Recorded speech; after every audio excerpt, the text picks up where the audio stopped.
Hi, this is Deacon Larry, and this is Renewed.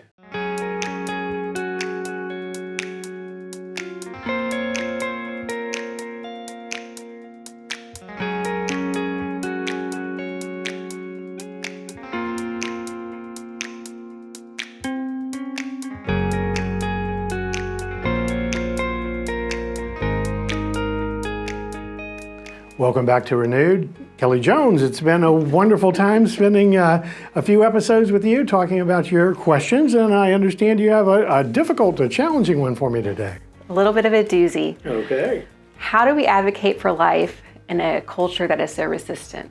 It's a very complicated and hard question, and so I think we can break it apart at a number of different levels. One is, when we say advocate for life, what do we mean? We want to have to start with life and say that very often in our culture, up until the Dobbs decision and well beyond, I suspect, there's going to be the question of abortion and the right to life at birth. On the other end of the spectrum of life is the experience of dying and those who are sick. In between, there are those who are marginalized, they're considered not worthy of life. Perhaps those who are in prison, the question of capital punishment, or those who have particular illnesses or physical and mental challenges that others might consider to be not worthy of life. And so as Catholics and as Christians, how we're called goes to the very root of who we are as disciples of Christ.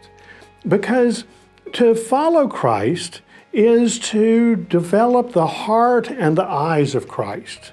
It's not just the intellect to be able to quote Catholic doctrine. That's a great thing to do. But it's also to be able to see. And so to see those who are incarcerated as real human beings with the dignity that God gave them, failed, struggling, perhaps having done horrendous things, and yet still human beings loved by God. Somebody for whom God never removes his love. They think of the Prodigal Son account. The father is waiting for his son who ran off with his money and spent it on prostitutes and wine and food. And the father is hanging out the window, looking down the driveway, as it were, for his son, hoping that one day he'll return. The Father is the same with all of us. Throughout our lives, our call is to develop those kinds of eyes that always look for the good in people, that look for and try to understand in every human person there's a story. And there's a story often of love and often of sin and failure. And God's emphasis is the one that we should bring, which is how do we see the good and the opportunity for life.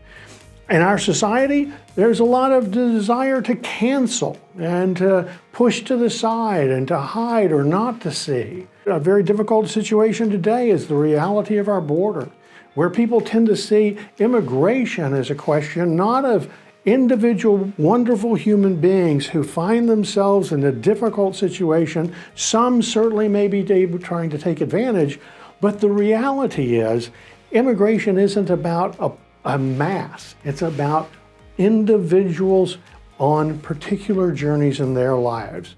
Our job as Christians is to first see the person, and then to determine the story, and then to work to solutions. Advocating for life puts us on the line. We get challenged, we'll get corrected, we'll get pushback, as it were. But every time we stand for life, we stand closer to Christ and who we're called to be. If all Christians, if all Catholics were to take the stance of embracing life as a calling, we would indeed all be renewed.